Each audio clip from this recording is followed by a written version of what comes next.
I just sent you some video that I really want you to see because, you know, we've seen this sort of thing happen. In fact, when Kanye got up and interrupted Taylor Swift and said the award should go to Beyonce instead, I mean, people still talk about that. That was like, what was that, like 2006 or something? 28 and people years are still, ago. and you have the, you know, all the like, I'm gonna let you finish. And that's where that came from, you know, him saying that I'm gonna let you finish, but this award should have gone to Beyonce. So it's not the first time we've seen somebody interrupt somebody during like a major moment and then interrupt their moment and try to give it to somebody else, you know. And then I don't remember, it was like last year, the year before, a couple of years ago, I think it was, I want to say like 2019 or something, 2018. Steve Harvey was the host of the Miss Universe pageant, and he called the wrong winner. He called the runner-up as the winner. And then he had to go, oops, sorry. And he had just said like, and the winner is Miss Columbia. And she was like, what? And she was like in tears and they were hugging. And he was like, hang on a minute. Miss Universe 2015 is Colombia.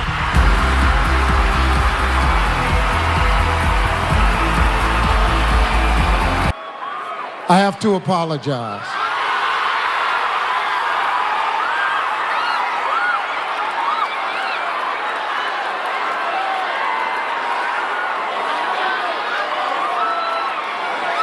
The first runner-up is Colombia.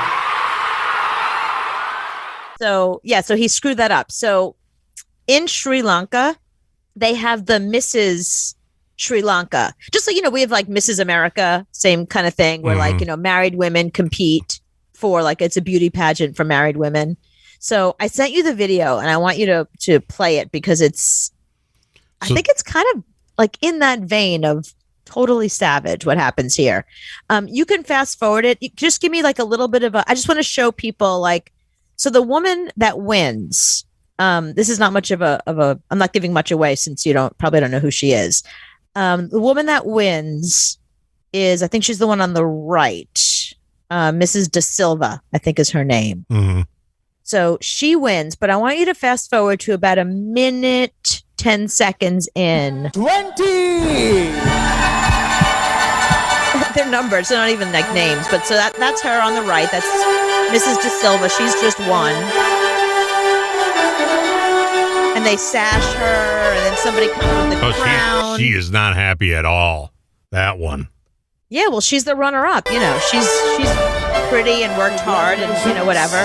So they put the crown on the woman's head, you know, and she's all proud and excited. Best day of her life. Yeah. So the woman that puts the crown on the head is the current Mrs. World. You know, Mrs. Sri Lanka World or whatever it is. So, you know, of course, like some Mary has to come out and help her with her crown. So she's sitting there all proud and everybody else like, you know, sorry, I'm really sorry. Everyone's really disappointed, of course, because they worked really hard being beautiful. Well, she's Mrs. World. I mean, that's huge. Your world. Gentlemen, put your hands together. Okay, so here she is. She's doing her turn. You know, she's got her flowers and her sash, and she's doing the kiss. You know, and now this bitch. Mrs. World Inc. There's a rule that you all have to be married and not divorced. So I'm taking my first step, saying that the crown goes to the first runner-up. So she's like some activist that she's going to now get involved here. The woman that won is divorced, so she can't win. So she literally walks over to her, yanks the crown off of her head. This big, heavy crown. This is like, I mean, she Kanye'd her. She totally Kanye's her. She rips the crown off of her head Is she married? Well, I'll tell you the story. So like, you know, after the Mary came and like was really good, like he knows how to place a crown, you know what I mean? He's her guy, her GBF, whatever. So they rip this crown off her head. She is so completely humiliated. A judge walks out and starts screaming and they have this big fight and the woman who won turns around and storms off. And the Miss Runner-Up is now, they put the crown on her head and she's crying and they're hugging her. And it's this Mean Girls moment. It's so Mean Girls. What really happened was the woman who won is not divorced. She's not divorced. She and her husband are in therapy. She had to out herself with all this stuff. She's still married. She said she and her husband are in therapy. They're separated, but they're not divorced. So she is technically still married, so she can win this contest. She's not, she didn't do anything wrong.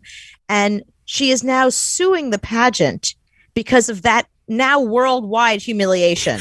So not only was it like Sri Lanka wide, now we're talking about it. Right. So this is going to be a major lawsuit because they completely humiliated her. And also, like, the contest should make sure first, like, this is a Mrs. America, you got to be married. You married? What's your status? So I think that this is the kind of thing that quietly you find out later, but no, they humiliate her. And the way she ripped the crown off her head, they took some hair and she ended up having to go to like a emergency room kind of thing because they actually injured her. Ripping that crown off her head. Yeah. Wow. So there's no security working this pageant, I guess. Just anybody can do whatever they want. They didn't stop it. They didn't say, let's go to commercial. They didn't say, let's talk about this. They just let the cameras roll. They let the cameras roll. They sure did. Awesome. Yeah. Yeah. Now, this is another story that kind of is like that. This happened in China. Okay. Is it another? Because Rob called it a cat fight. Is it another cat fight? Kind of, sort. It's kind of a... Okay.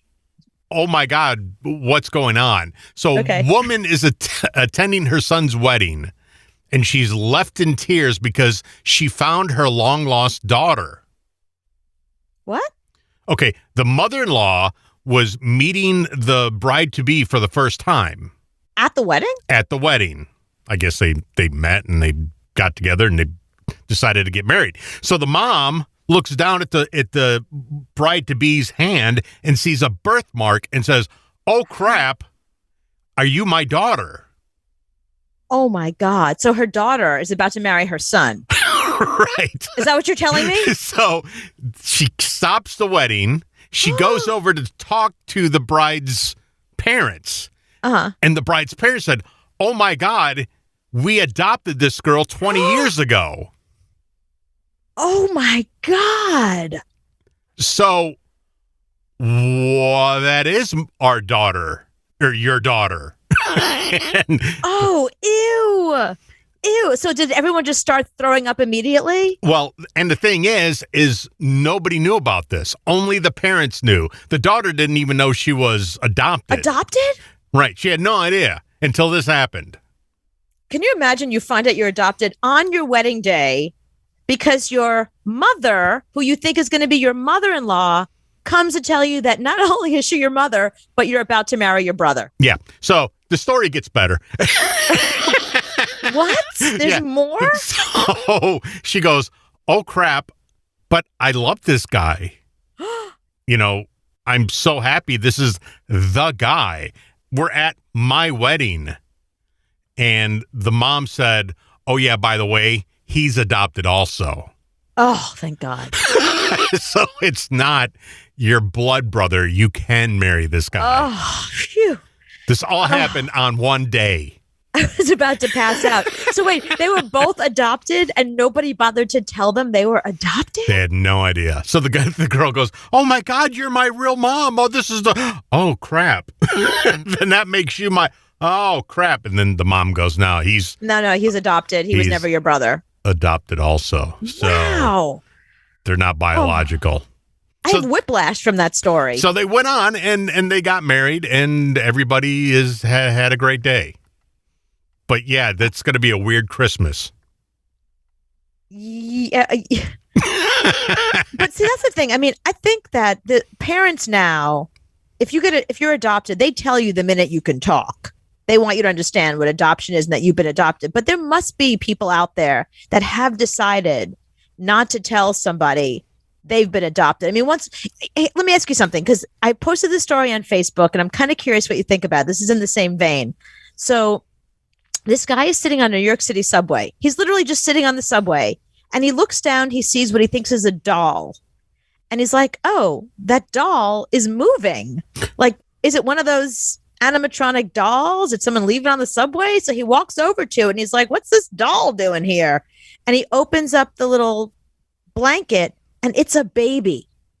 Somebody abandoned a baby on a subway floor. Just left the baby on the subway, on the floor, like where someone can step on it. Still not the strangest thing I've ever seen on a subway, but continue. That's true. Same here. Same. So the guy goes over to the baby and picks it up and then gets off the platform and obviously calls 911. Is like somebody abandoned. First, he was looking around to see if like the mom was there. Maybe she was taking a selfie somewhere. You know, who knows what's going on? So there's nobody that seems to be attached to this baby. This baby seems to be there by itself. So he brings the baby to the police station. I guess through the channels, whatever, they realize that the baby was abandoned, and he says, "I'd like to adopt it." So he and his boyfriend decide to adopt this baby, and they're telling the story now because it's 15 years later, and the kid has grown up, and he's really happy, and he's had this great life, and he's gone to great schools, and I guess they told him. They told him like his origin story. And I feel like it's one thing to say we adopted you. I mean, the kid's black and the people are white. The guys are white. So obviously, also it's a gay couple. So clearly there was no, but who knows? Like maybe the kid thought that they had a surrogate who was black. I mean, there's a lot of scenarios here that could have happened that would have ended up with a black boy living with two white men. Do you know what I mean? So I think telling somebody they were abandoned on a subway train, I think that's traumatizing. That's the beginning of a Marvel movie. I know. That's how people become superheroes. Is they're left on a subway. And I would want to know, was it the express or the local? I know. What train? What train was I on? Was it the J train? Is your name Jay? Yeah, why didn't you name me Jay? But the kid before 15 is going to ask those questions because he's living with two white guys and he's a black kid. He's going to be like, y'all need to explain, because kids when they're 5 go, tell me about my birth, or right. They ask so Lion King Kitty says in China it's most likely a cultural thing not to tell. Yeah, I mean, this is 20 years ago, and this is back when you couldn't really have a girl if you had a boy. It was a whole thing. So I think there's a lot of messed up things that happened 20 years ago in China. Right. And to answer Rob, I have been abandoned on a train a few times. Yes, I have. Funny enough, she has been abandoned at a restaurant in a clown uniform. Oh, it was right. I forgot about that. So wait, Rob, I was abandoned, and it was by my mother, who, I mean, it's like to this day, I hold this against her on some level. I must. So, all right. So it was, there was a New York City parade. I forget which one. There was some like whatever parade. And my school was picked to be in the parade. And they dressed us all as little clowns, and we were like, I don't know, 7. I don't know how old you are, in like 3rd grade or something. And so we're dressed as little clowns. And I remember, like, I'll never forget, like walking down Fifth Avenue, and like one of the smart ass boys in my class was like, "Come on, New York, let's hear it!" Like getting people to applaud us, and he was like, "Come on, let's hear it, New York!" And I was like, "Oh my god, like what a ham!" But we were in these like hot little, like it was. I don't mean hot like hot. I mean hot like ugh. It was so hot. It was like a hot day, and the costume was just polyester probably, and we had all this clown makeup on, and we're walking down Fifth Avenue. Everyone's like shouting, and there's I forgot what I don't know if it was it wasn't Thanksgiving Day parade, it was some other parade. Anyway, so we get to the end of the parade, and everybody had already told the teacher how they were getting home. Some people got back on the bus and went back to the school, and the parents came and got them there. Other parents, because we were in Brooklyn at the time, were coming to pick up their kid, at the end of the parade. So my mother had parents do. Yeah, like parents do. You pick up your kid at the end of whatever school event they're doing, whether it's a sporting event or whether you're a clown in a parade. So my mother, who couldn't be bothered to come to the parade because she doesn't like crowds, and I go with the school. I go on the bus, and they take us to the parade, and we get all dressed up. And she's meeting me at the end of the parade. So the teacher leaves me where my mother said she was going to pick me up. Now, this would never happen today. A teacher wouldn't just leave a kid, okay? But there was like a diner there that was downtown at the time. And Mom was like, I'll pick you up there. So I'm sitting at the diner, and I'm waiting, and I'm waiting. And I'm still waiting. And hours, like literally hours are passing. And this is before cell phones, but they had, obviously they had a phone at the diner. Mm-hmm. And the woman behind the counter, like the counter waitress or whatever, was like, she's giving me pie and giving me milk and being really nice and all that kind of stuff. And finally she was like, is your mother coming to get you? I was like, I thought she was. And then I realized, like, maybe she abandoned me. Maybe this is it, And I start. This is your J train. I'm dressed as a clown and I have clown makeup on and I start crying. So I am this sad clown, like third or fourth grade. I was like 7 or 8 years old. Sad clown with and I'm eating chocolate cake and crying. And they called my mother. Luckily, I knew my phone number. And she forgot. She was wondering. She thought that I was coming home on the bus. And she forgot that she said she'd come get me. And she was wondering where I was and what was taking so long. And she couldn't reach me. So I had to sit there. And then she drove into the city to come get me. That would have been an iconic New York black and white photo of somebody taking a 7-year-old clown, sad clown crying, eating chocolate cake in a diner. That would have won so many awards. My mother's coming. But can you, what a scam artist? Like, can you imagine if my mother wasn't coming and I was just there to eat cake? And it's so funny because I brought it up to her recently. She's like, I don't remember that. I'm like, yeah, convenient. That's something that you block out. Traumatized me. I remember it my entire life. And then she's like, oh, that does sound familiar. Oh, does it sound familiar? Because that actually happened to me, your daughter.